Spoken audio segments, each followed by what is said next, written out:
Hey, what's up, you guys? It's the Sweet Tea Show, and I'm back with the Love and Hip Hop Miami 2. Well, oops, sorry, wrong thing to say.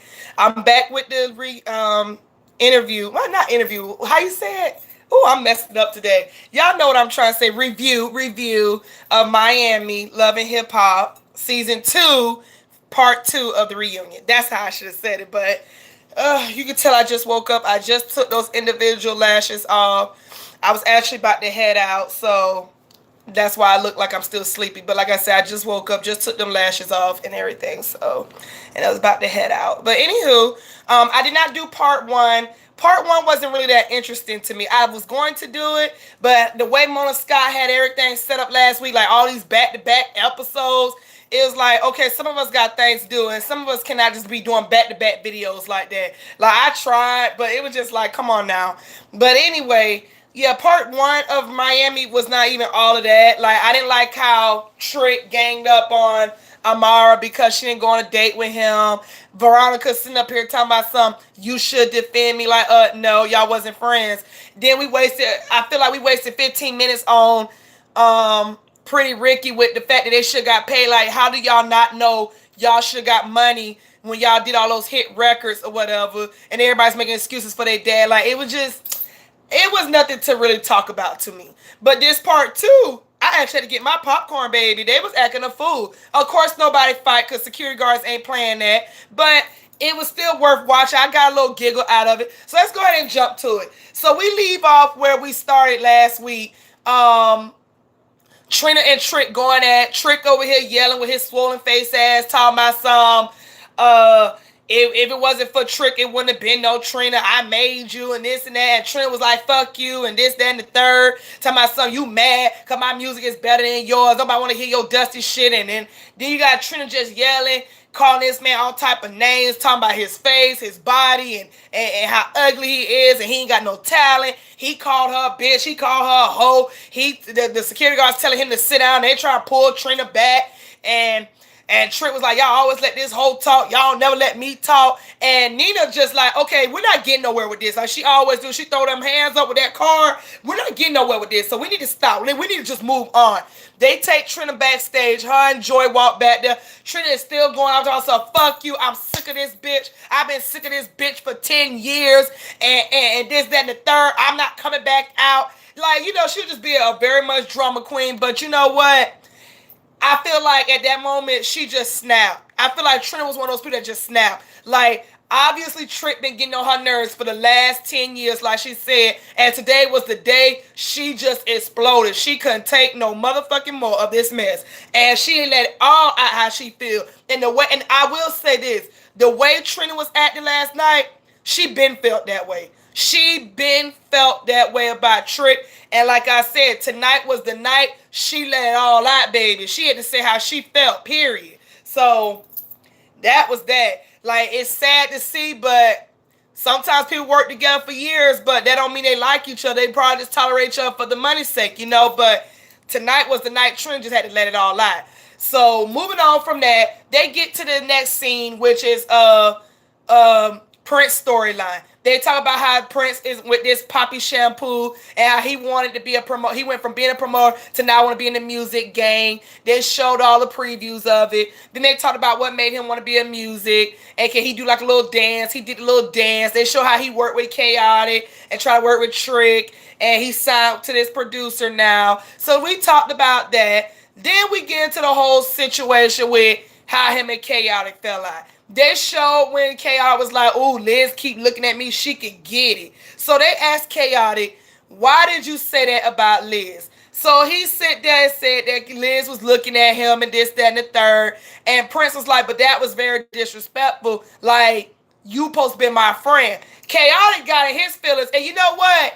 I like what Chaotic said. I just didn't like what he did. And when I say that, I'm talking about I didn't like what he did. Like, at the end of the day, this is this man's girl. Why would you even say that? You want nobody doing that to you. So you shouldn't have said that at the end of the day. With that being said, I did like the fact that he said we're not friends. He was like, we just co-workers. And a lot of people on this show, they use the word friends so heavily. Some of y'all are not friends. Some of y'all are just putting a scene together because Mona Scott said it'll look good for TV, so we're gonna put you and you together, and y'all just talk like y'all got something in common or whatever. And that's what Chaotic was saying. He said we not friends, my nigga. We ain't been knowing each other for years. We co-workers. I was still getting to know you. Prince sitting over here talking about something. You ate at my house. I ate at your house. I gave you an outfit for a video that's not gonna be released and all this stuff. And you got Chaos still over here. And my nigga. And we not friends. And what are you talking about? Stop calling me that, bro. And then it went from you look stupid and this and that. You look a mess. And Chaos talking about how I look a mess. These shoes cost $2,000. And I'm looking like, do they? Child, it was too much. Then Chaotic sitting up here talking about something. He was in the studio and gets up talking. So he was in the studio and Liz talking about, so do you want something to eat with her legs all in his face? And what's funny is, as he's saying this, I'm looking at Liz. Liz is not denying this shit. She just sit up here like this. Like she's over the mess. So Chaotic must be telling somewhat true. So everybody's getting on Prince about that. You got Spectacular fine ass speaking. So what if she did do that? Prince, well, it's still disrespectful what he said. It's just like, okay, we need to move on. Y'all not friends like Chaotic said. They talking about some fighting, and Prince over here talking about something. He got to prove a point by, I'm not going to shoot you. I'm going to beat you with my two hands. And Chaotic talking, so you're not going to do nothing, my nigga, blah, blah, blah. And it's like, this is draining everybody. Let's move the fuck on. And that's exactly what they did. So obviously we got the point. They're not friends. It was fucked up on Chaotic end to say what he said, but he's not gonna own up to it. Moving on from that. Now we get to the segment where everybody hates JoJo. And when I say everybody hates JoJo, everybody on the fucking cast seat hated JoJo. But I will give JoJo a bit of a doubt. She didn't pump. She didn't cry. She sat there and took that shit like a real ass woman. She knows she fucked up. You can see it in her face. She knew she fucked up. She knew she was very messy this season. She knew that she backstabbed all her friends. Like right now, baby girl, you ain't got nobody in your motherfucking corner but Bobby. And you better hope to God that bitch don't change on you. Because Bobby a flip-flopper. I love him, but Bobby flip-flop. He your friend one minute, he snapped at you next. He going off on you. He put his hands on you. Then he back your friend. You better ask Prince. So with that being said, let's go ahead and get into it. So we talk about the whole JoJo and Shay situation. They asked Shay, what was it? Why did you snatch her wig off? Everybody in the audience and on the cast members thought that shit was funny.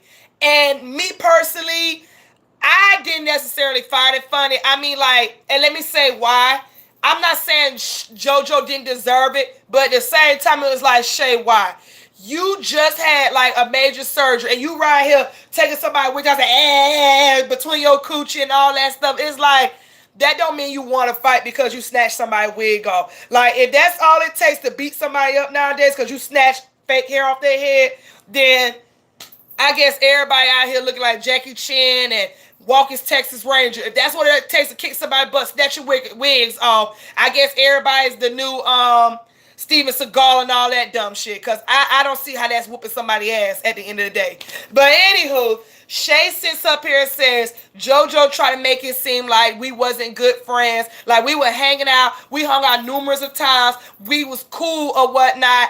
We was talking, girl talk, everything. She said, this bitch just stopped talking to me, just stop hanging out with me, and this, that, and the third. So JoJo tried to intervene and say, well, why not just talk to me? She said, then I find out the reason why this bitch wasn't talking to me because she over here fucking with Pleasure, which was messed up. That's girl code. Then they bring up Amara name. They bring up somebody. Amara was in the middle of it because JoJo talked about Amara, and then JoJo tried to say Shay talked about Amara, and it all boils down to supposedly Amara was in JoJo ex-boyfriend DMs. Amara cleared that up. Like, Lord have mercy, Amara and everybody fucking DMs. What is the fucking problem? So she clears that up, and at one point you hear Amara, no, you was being a thought, and that's how that came out. Don't even come at me with that bullshit. And then Then we get to Pleasure P. You got Tip talking about some, you was wrong, by the way.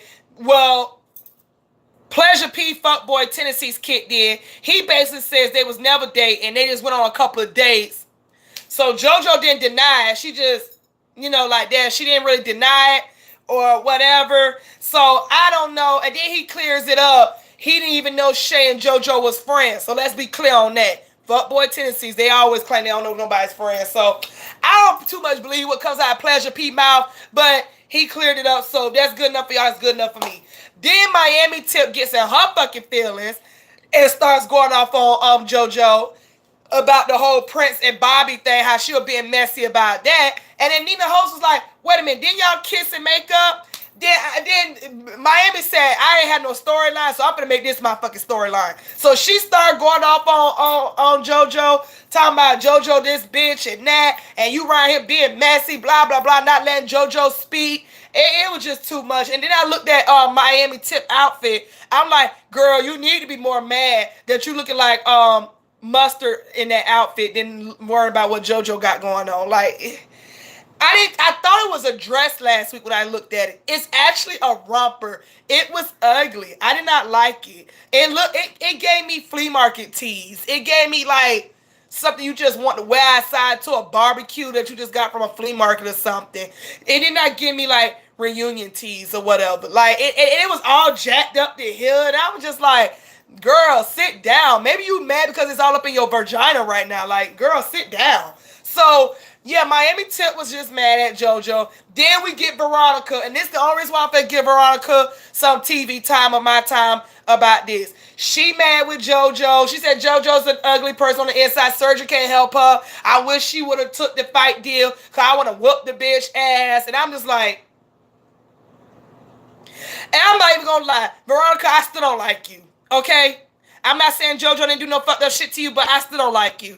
And guess what? I wanted to fight you just because that ugly ass outfit you had on. She was giving me Halloween. She was giving me not Halloween tees. What's that movie? The Wizard of Oz tees. Like, bitch, where in the Alice in Wonderland was you going?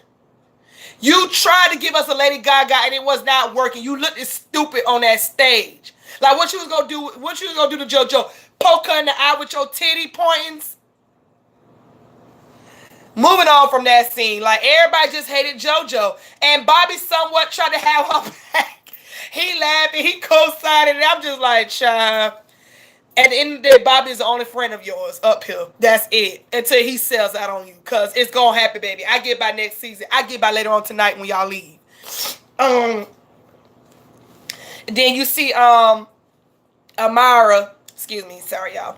Then y'all see Amara. Amara sits up here and says, we're not bullies. I don't want nobody to think that we're bullies. It's just that this girl has did a lot of evil shit to all of us. And that's why we all feel this type of way. And then in the midst of that, Veronica gets back up. No, fuck that bitch. I'm a bully her. I don't give a fuck what nobody say about me. Okay, Wizard of Oz. Moving on from that,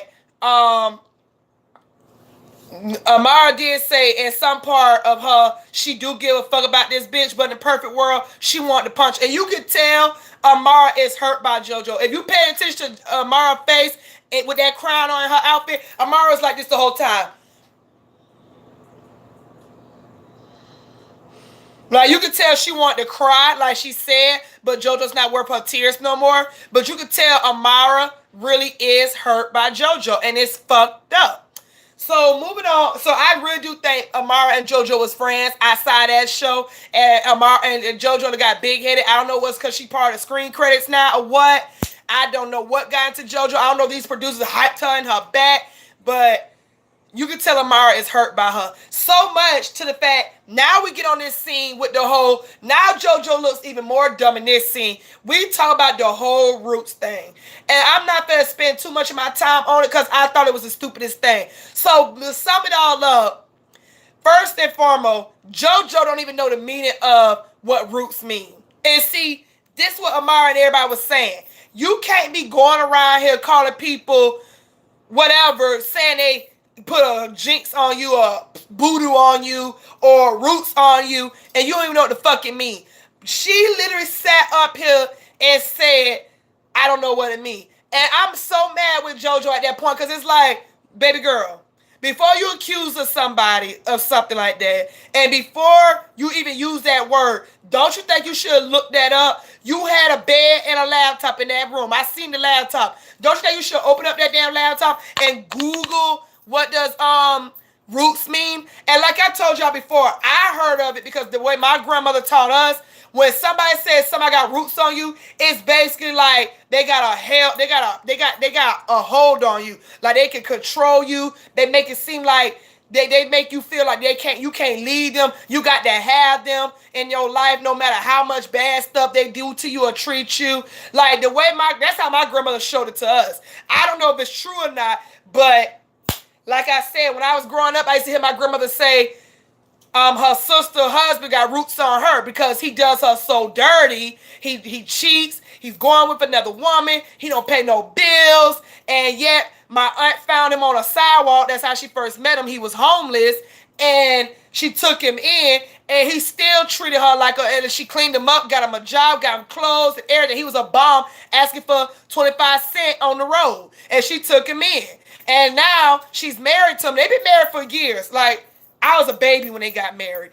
And apparently it's been the worst marriage my aunt been in. And they still to this day married. He's dating another woman. He goes to the other woman's house. He pays the other woman bills. He don't even give two F's about my aunt. And the way my grandma look at it, he got roots on that ass. That's how my grandmother always described it. She said roots. So that's how we was brought up about it. So basically it's like they got a hold on you. They got you sprung. You know, they got you memorized or hypnotized or whatever under a spell. That's how my grandmother showed it to us or whatever. But everybody got their own different meanings. Like I said, that's why it's called Google. You Google it up. But either way it goes, JoJo don't know her facts. She sat here and said when she went to the spirit advisor, they basically told her a sister you know is putting roots on you. So they never said out their mouth it was Amara. You assume it was Amara. And then Veronica once again speaks. That bitch was never your sister. You was never a sister to her either. I ain't gonna lie, that was kind of funny. So anyway, JoJo just stood there like this. Well, with her swollen face, and it's like, girl, you can't even speak right.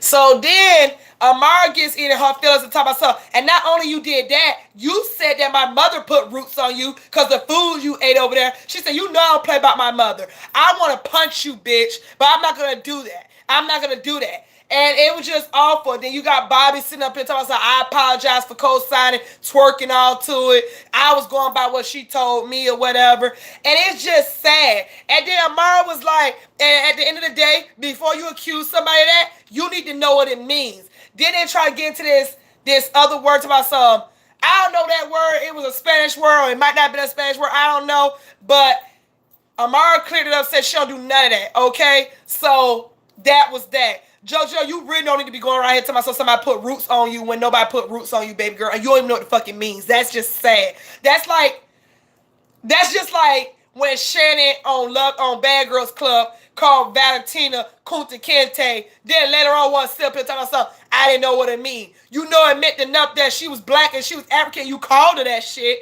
but then you want to sit up here later on, I apologize, but I ain't know what it meant. Don't use shit you don't know what it means. Google shit first before you use it on somebody. Okay? That's all I got to say about that subject. Moving on. Then everybody's yelling at her, talking about you need to stop blaming everybody for your mistakes. All this shit that's happening to you is called karma, bitch. That's what Miami Tip was yelling about. And we just move on from that. We get back to this scene with Bobby, Prince, and Miami Tip. I'm not going to talk too long about them. Basically, Miami Tip feels the way she feels. She said that Prince told her and Bobby that he did not want to be with Liz. He did not love Liz. Prince did not deny it. He did say that at once upon a time, but he's with Liz now. They're good. Him and Bobby is cordial. Bobby admits that he's not in love with Prince, but he was stuttering. It's almost like he is in love with Prince. He feels like the reason why he hit Prince is because he been through some things in life. And it's like, Bobby, we all been through some things in life. Keep your motherfucking hands to yourself, okay? We just gonna put it this way. Miami don't like Liz. Liz don't like Miami. Liz feel like Miami was disrespectful. Miami says you still a pawn, bitch. Moving the fuck on. We find out that her and Prince is still together. Bobby throws out there Liz is pregnant, but ain't nobody said nothing. So if she is, she is. If she ain't, she ain't. I don't give a damn. Moving on. Who else they showed after that? We see, I think they talked about Jessie Woo and Chinese Kitty about their whole rape story, which is sad. And I don't like Jessie Woo, but I do understand where she's coming from when she was talking about the whole, people kept questioning her like, why were you there? Why would you let this happen? Why? And I will say this about Jessie Woo, and I'm going to be done. I get where she's coming from, because as a woman, every time a woman says she was molested, raped, touched, drugged, whatever it is, without her consent, every time a woman tells that story and is alive today to tell that story, somebody out there always got to be like, why? Why was the person raped in the first place? That's the question we need to be asking. Why do y'all think it's okay for a man to take a woman's innocence? Just like the R. Kelly situation. A lot of people still talking about R. Kelly is innocent. My thing is this, and I'm going to be done with the subject. You don't know these people from left to right. These people are not paying your motherfucking bills. They're not going on dates with you. They're not hanging out your house when the Super Bowl come on. Y'all not besties with these people. You don't know what these people are capable of. Okay? And the reason why I speak so heavily about this, because I, as a woman, been through that. I once trusted somebody that I was friends with as a family member. I was once with a friend of mine. I talk about him in my book that I'm typing. And his uncle tried me. Okay? I didn't know this man left or right like that. I knew of him as he was my friend's uncle. I knew he had like a little studio in his house. You know, I'd have been around the man a couple of times with my friend. This guy that gave me a ride to my best friend's house. And one day he decided to try me. So does that give him the right to do that? No. But I understand where Jessie was coming from. A lot of people felt like, why was she there in the first place? Why did this man have to feel the need to touch her just so she could get a music career?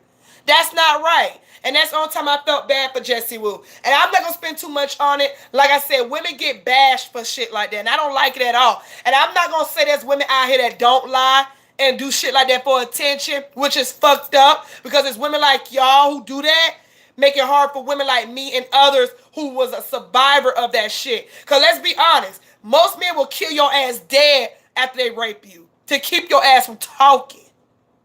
So those who are alive to share their story, that's a powerful thing. Nobody looks at it like that. Everybody looks at it like, why you just not saying nothing? Why you was with this person in the first place? Why? But nobody asked the rapist, why did you take that girl innocence? Why did you feel the need to force yourself on her? That's like when a little child gets raped, nobody asks that question. Y'all just crucify the man. But because we're grown-ass women or old enough to say no or whatever, it's a why. But that was Love and Hip Hop Miami Part 2. It was a good season. I liked it. It was way better than New York. Keep it going. Keep it coming. Some of y'all can leave. Some of y'all can stay. I don't care for Veronica. I don't want to see Veronica. Keep Chaotic. I like him. If you're going to bring Trick Daddy back, just bring him back to cook, because I care less if he's on there or not. I don't want to see Jessie Woo. Honestly, I don't want to see Amara, only because she has talent. And I don't want this show to taint her image. I really don't. Because the way they ran her name down the ground this season, trying to make her look like the bad person, my girl still came out there with her African crown on. Okay, not African crown, sorry. Her root crowns on, okay? JoJo, you better clean up your image. Shay, I guess. Pleasure P, bye. Baby Blue Whoa, bye. Who else can go and stay? Miami Tip, you really don't have no storyline. You just follow Prince and Bobby everywhere. Bobby is y'all storyline, if you ask me. So I'm pretty sure they're going to keep Bobby, because Bobby crazy as hell. Trina, if you're doing good with your music and your albums coming out like you said, you can stay, I guess. And that's about it. Oh, and later on, we see that Hollywood sits up here and asks, because Hollywood ain't got no storyline at all. He was just up there for decorations. He basically asked Shay out on a date. We'll see if that's going to be his storyline next year. And I'll catch you guys later for Love and Hip Hop Atlanta. I'll catch you guys later for that. Right now, I'm going to go try to get these lashes done, because I have a orientation to go to.